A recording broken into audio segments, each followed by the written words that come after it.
Waalaikumsalam.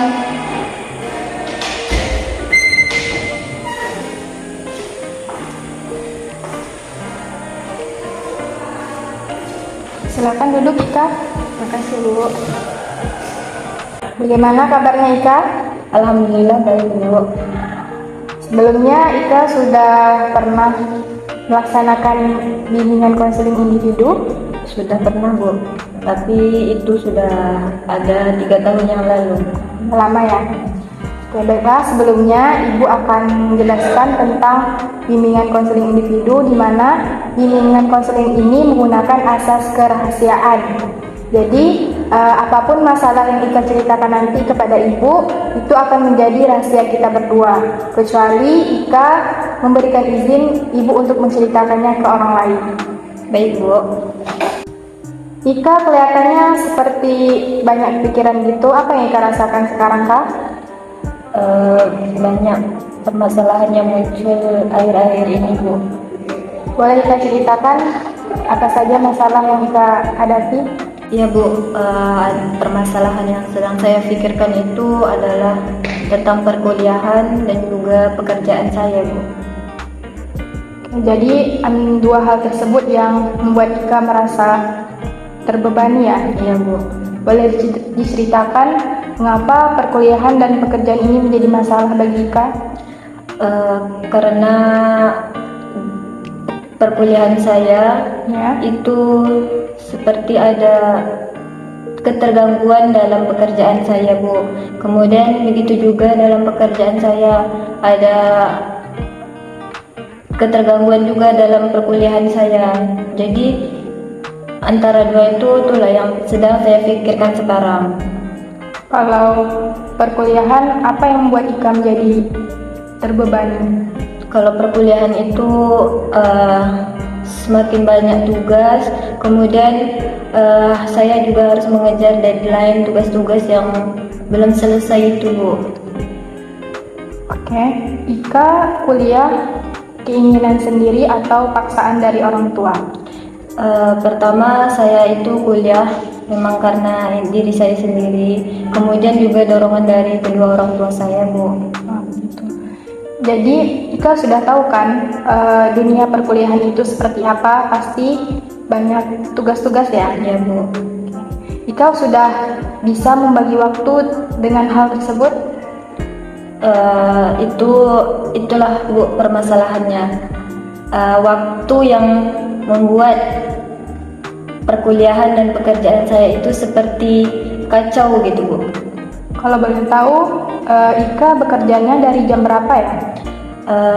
Saya mulai bekerja itu dari shift sore, Bu, Ya. sampai jam 10 malam. Kalau perkuliahannya itu selesai jam? Dari pagi sampai siang sekitaran jam 1, Bu. Oh, jadi setelah kuliah Ika lanjut bekerja seperti itu? Iya, betul. Ya. Bagaimana Ika bisa memutuskan berkuliah sambil bekerja? Apa alasan Ika bekerja? Saya memilih kuliah sambil bekerja itu karena ingin membantu dan mengurangi beban kedua orang tua saya, Bu. Oh, seperti itu. Dari penghasilan bekerja yang Ika dapat, apakah sudah bisa membantu atau meringankan beban orang tua? Alhamdulillah dari biaya atau gaji yang saya dapatkan itu sudah bisa sedikit banyaknya mengurangi beban biaya dari orang tua saya, Bu. Alhamdulillah. Ika bekerja dari semester berapa ya? Saya bekerja mulai itu dari semester 2 akhir, Bu. Jadi semester sekarang pekerjaannya terasa lebih berat karena semakin tinggi tingkat semesternya seperti itu? Iya, Bu, karena kan semakin tinggi tingkat semester kuliah itu kan semakin banyak juga tugas-tugas yang diberikan dosen. Iya. Kemudian di sisi lain juga saya harus bekerja sesuai dengan yang sudah saya pilih pekerjaan itu, Bu. Oke, seperti itu ya.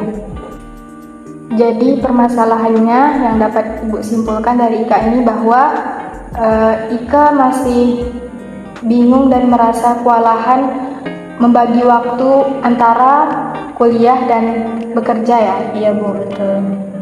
Jadi menurut Ika antara bekerja dan berkuliah ini apa hal yang harus Ika prioritaskan dan paling utama?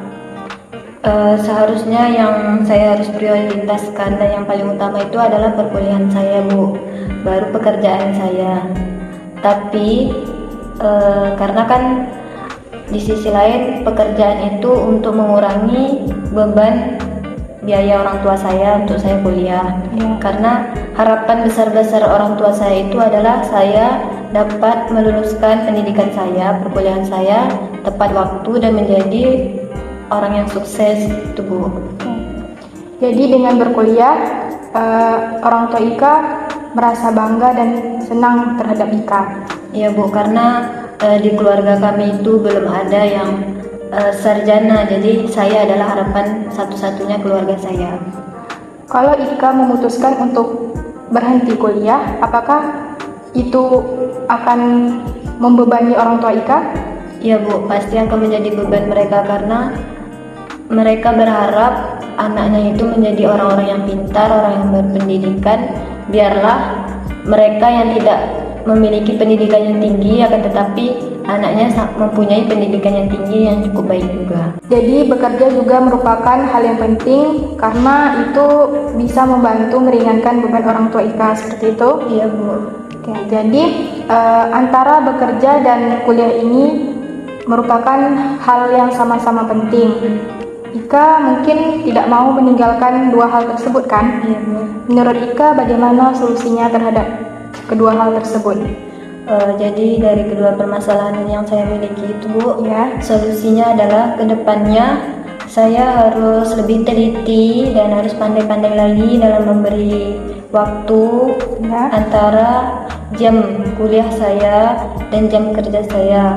Apabila saya sedang berkuliah, Ya. saya harus berfokuskan pada perkuliahan saya, terutama pada tugas-tugas yang diberikan dosen. Kemudian saya harus mengerjakannya tepat waktu, mengantarnya tepat waktu, mengangsur tugas-tugas tersebut sehingga saya tidak terbebani lagi tugas-tugas itu.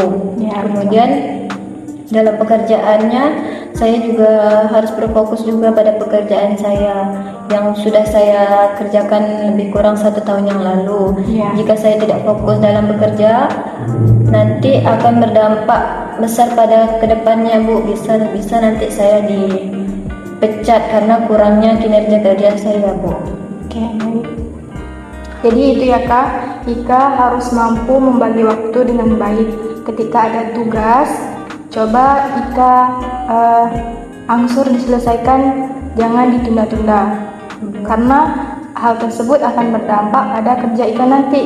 Ketika bekerja, Ika jadi tidak fokus karena memikirkan tugas-tugas tadi. Oke, selanjutnya bagaimana perasaan yang Ika rasakan sekarang? Alhamdulillah, Bu, sedikit lebih lega, lebih tenang dan daripada sebelumnya.